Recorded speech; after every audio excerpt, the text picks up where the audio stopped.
happen, and that Well, if you were my daughter, I'd say there's lots of things that could happen. You could wind up in jail in Vietnam. You could wind up dead in Vietnam. That's true. But then what about what's the best that can happen? And if you weigh them, it's like, okay, yeah, a lot of bad things can happen, but a lot of good things can happen as well.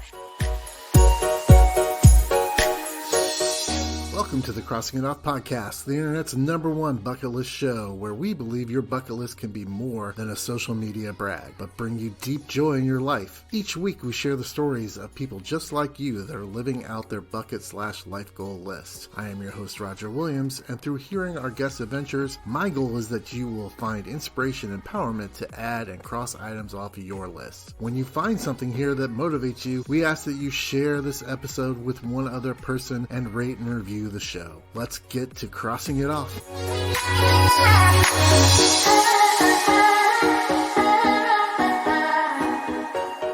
Welcome everybody to another episode of the Crossing It Off podcast. I am so excited about my guest. It's going to be a great conversation. Her name is Lou Colmenares, and she describes herself as adventurous, brave, driven, and friendly. Lou, welcome to the show. Thank you so much for having me. Yeah. So tell our listeners, what was the first thing you crossed off your list? Swimming in Halong Bay. So Halong Bay is in northern Vietnam. Okay. So how long had this been on your bucket list, and why was it so special to you to have it on there? Yeah. So this place has been on my bucket list since I was 9. When it all started when I first had access to a computer. I am from South America. I am from Venezuela. So I remember seeing a picture of this place when I was 9 in a wallpaper, a computer wallpaper. Okay. Like back then it was just like, a picture of a random place. And I was just like, wow, that place is so cool. And then later on, I was just like, what is this place? What is this place? And then, I started digging, and then I found out it was in Vietnam, and it's called Halong Bay. So to answer your question, it's been on my bucket list since I was a kid, since I was 9 years old. Since you were 9. So you're looking at that image, and I still get them today. My screensavers, places all around the world. I get it. What was so interesting to you about Halong Bay when you saw those images at 9 that said, oh, I'm going to go research this. I'm going to go try to find some information about what this is? Yeah, at first, the first thing I saw, I thought it was like, wow, you have these mountains coming out of the water. I want to see that. But then also at the same time, I was 9 from a small town in a country very, very far away. So I was just like, okay, maybe I will never go there, but it always stayed in the back of my mind. So yeah, it was just the idea of seeing that place that was so far away. And so what was that like? Was it your emotions around that piece, right? That you're in Venezuela, you're looking at images of Vietnam. Was it distressing? Was it frustrating? Was there hope, or was it just like, oh, I'll never get there? I'll never get there. Wow. That definitely was, yeah. And so now fast forward, how did it come to be that you actually, after all those years decided, okay, I'm going to go do this? What transpired in your life to put you on a course to actually making it happen? Yeah, well, that's the thing so a lot of things needed to happen in order for that to happen. So I had to, I had many other items on my bucket list. So one of those items was to emigrate to the United States.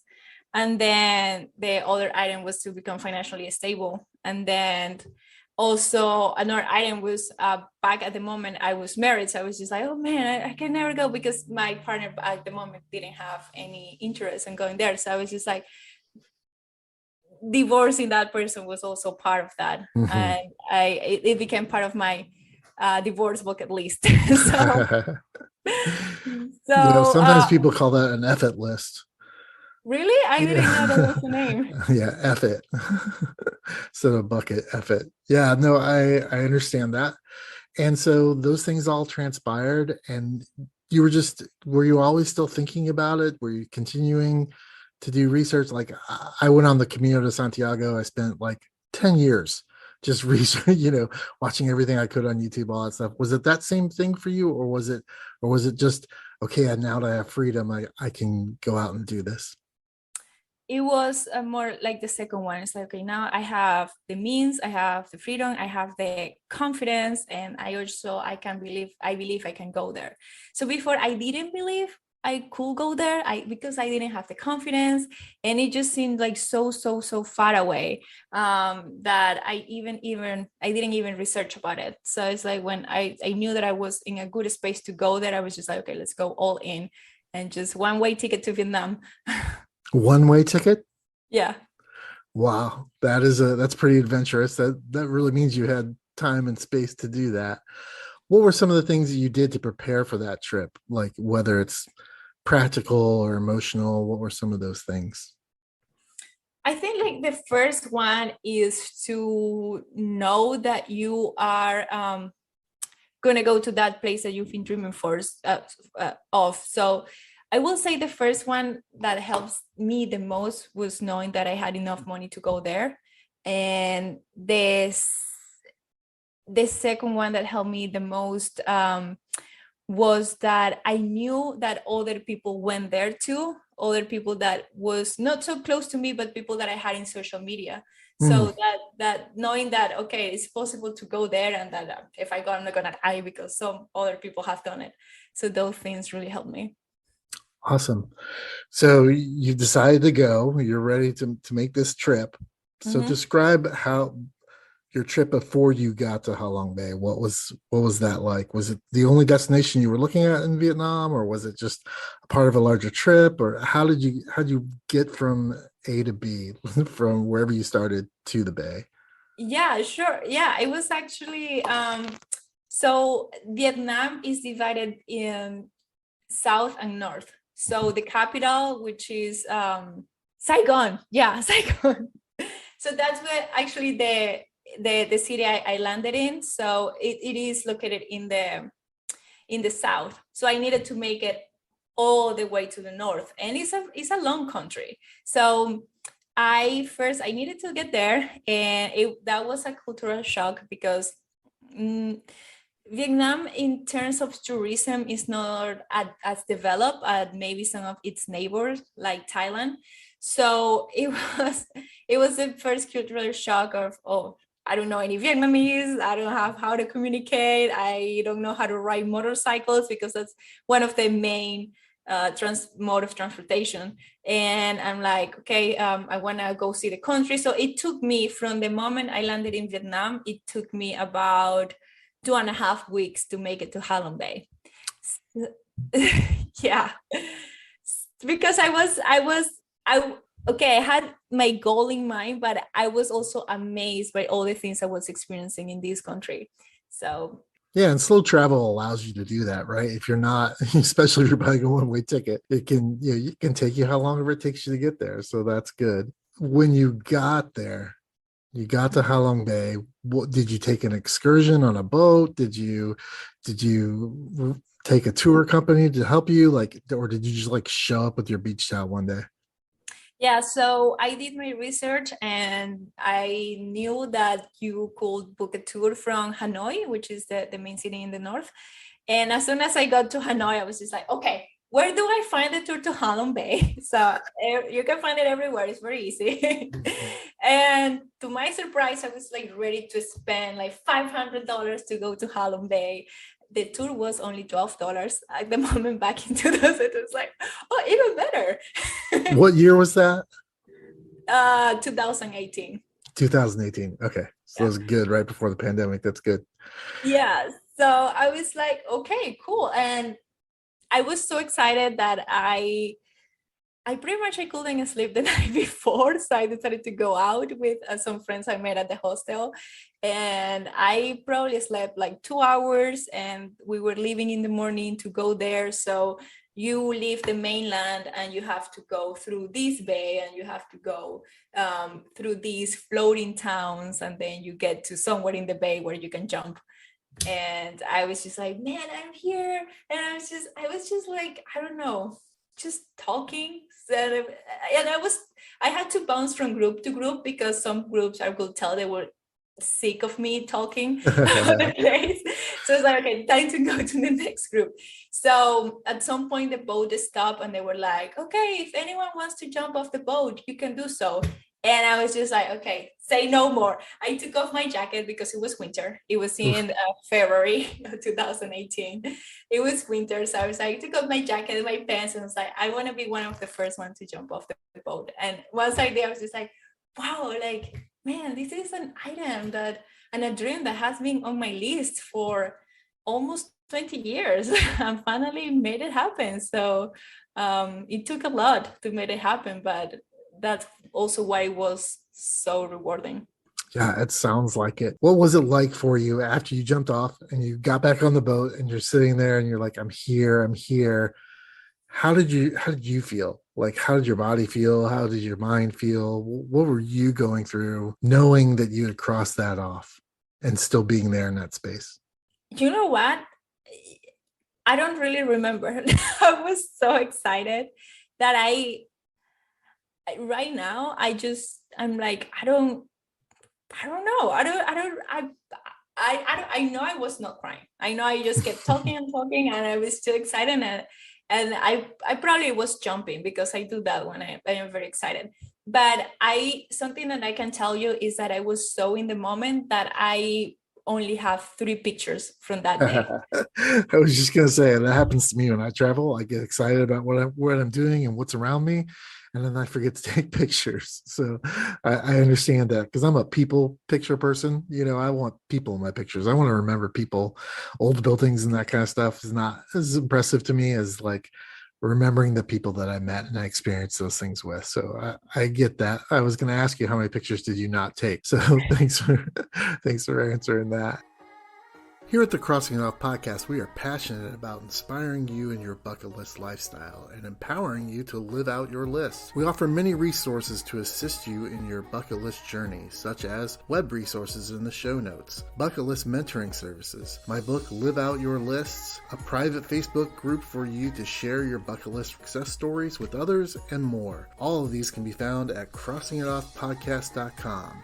Find the resource that fits your need so that you can live out your list. Now back to the show. So I want to go back to something I heard you say was that you were staying at a hostel in Hanoi the night before. And the way you described it made it sound to me like maybe you were traveling solo. Was that the case? Yeah, I was traveling alone. Yeah. In 2018, you're traveling alone to Vietnam. Mm-hmm. And what was that like for you thinking about, I don't have a return date ticket. I am just going. How did you build up the confidence for that? I mean, I have friends that, did the Camino as solo females, and they were afraid to do, like they had concerns and issues.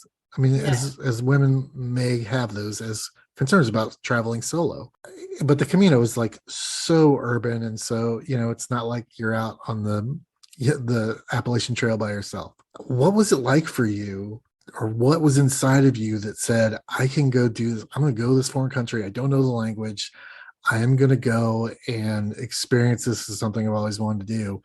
What was it inside of you that kicked in and said, I'm not concerned about all this other stuff, or, everybody else telling me, oh my gosh, that's a horrible place to go visit. Why would you go there, especially alone? Right. Well, I just remember that I was sick and tired of being sick and tired. And I was just like, what's the worst that can happen? If you were my daughter, I'd say there's lots of things that can happen. You can wind up in jail in Vietnam. You could wind up dead in Vietnam. That's true. But then what about what's the best that can happen? Mm-hmm. And if you weigh them, it's like, okay, yeah, a lot of bad things can happen, but a lot of good things can happen as well. And like everything in my life back then, I had nothing to lose because I already lost everything that I knew back then. So I was just like, let's just go to this place that I've been dreaming of going for so long since I was a kid. And I haven't done it because there was always something. There was always work. There was always, I want to build up my savings. I want to, I was in this relationship, or I had these X or Y responsibilities. So I was just like, I don't really have anything holding me back except myself. And it was always myself, but I was using work or relationship as an excuse.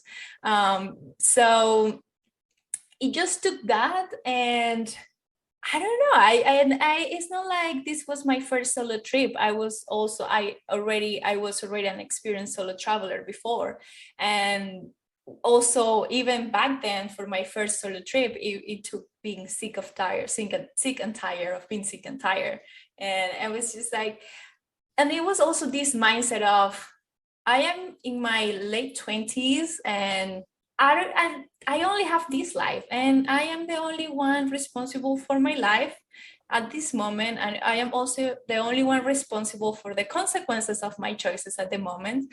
So let's just go. And until this day, I know I have a lot of doubts. My family never understood it.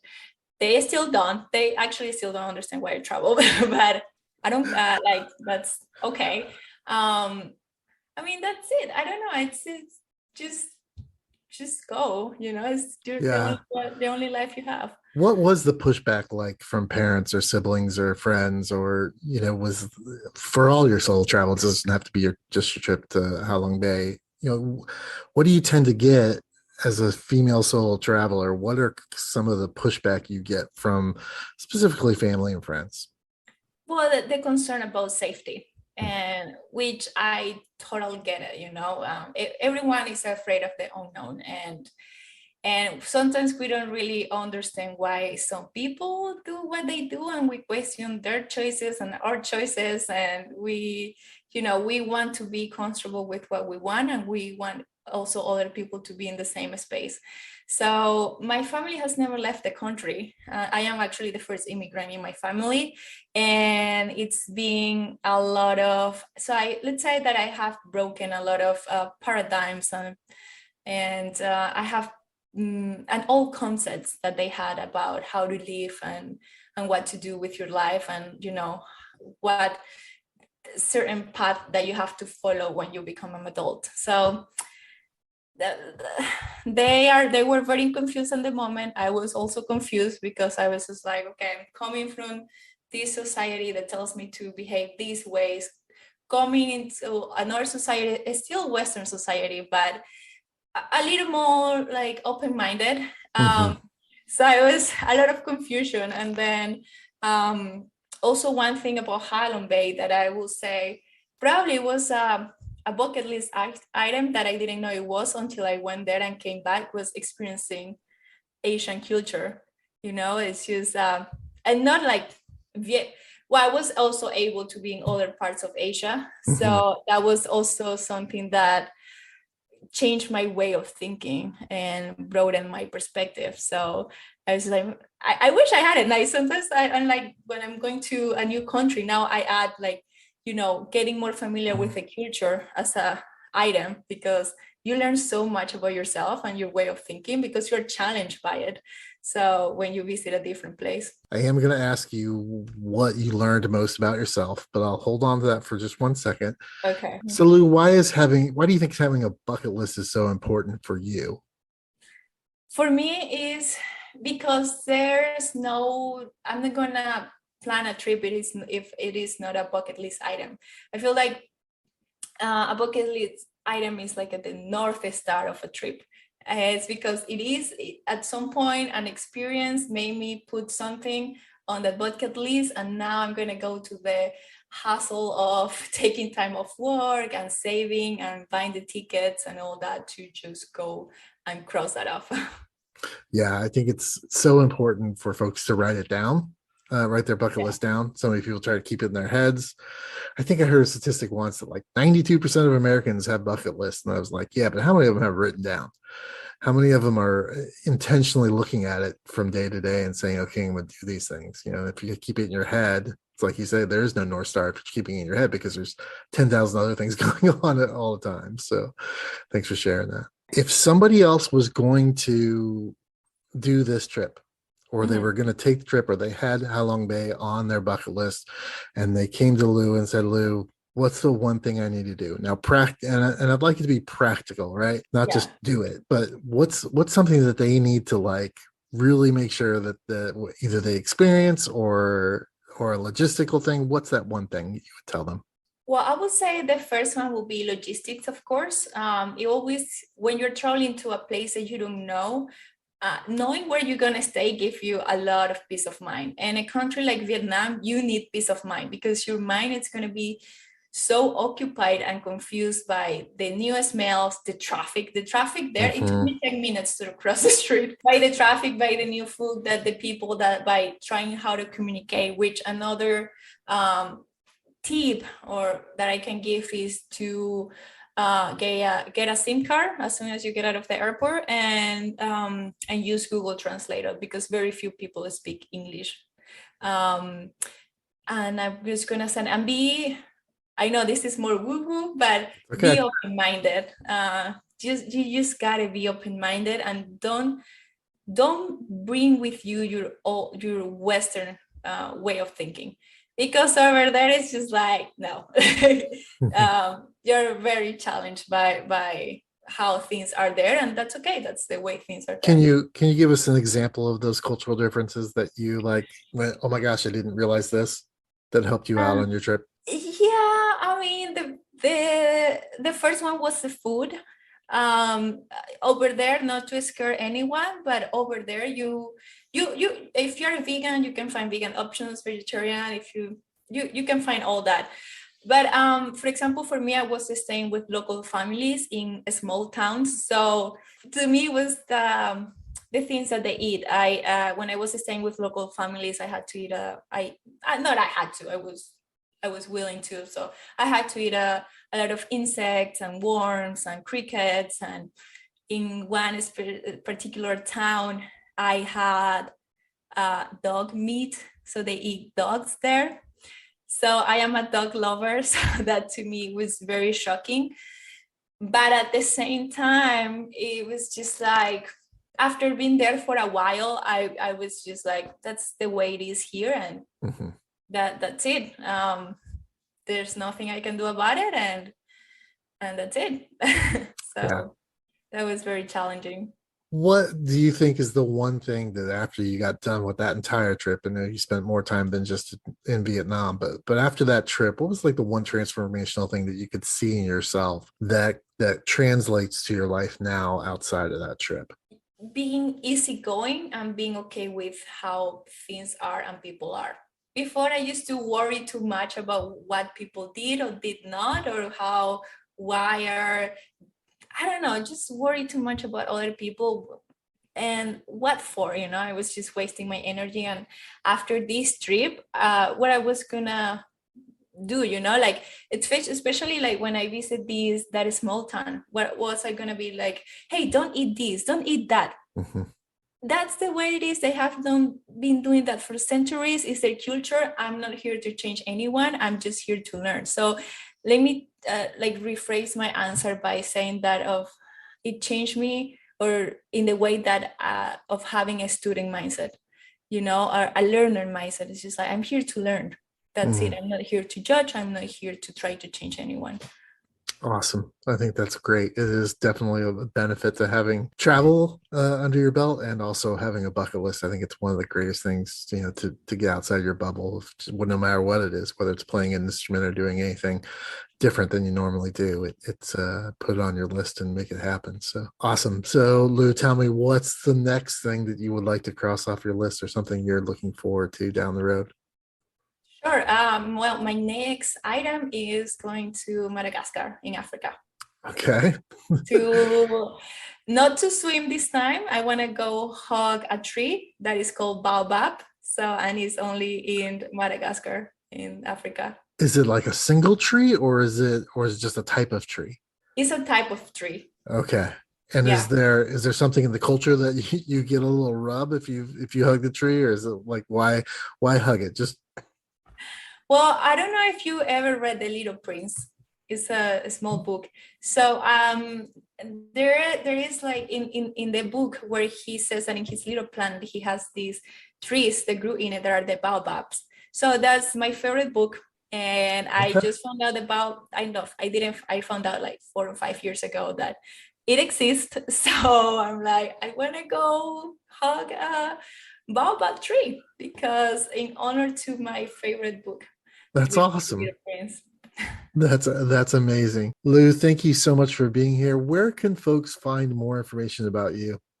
Sure, yeah. So as of right now, the best way to get in contact with me is through my Instagram, which is at the Solo Female Travel Podcast. And you have a podcast. It I says do have a podcast as well, as you can tell by my username. So also it's called the Solo Female Traveler, and you can find it in all platforms.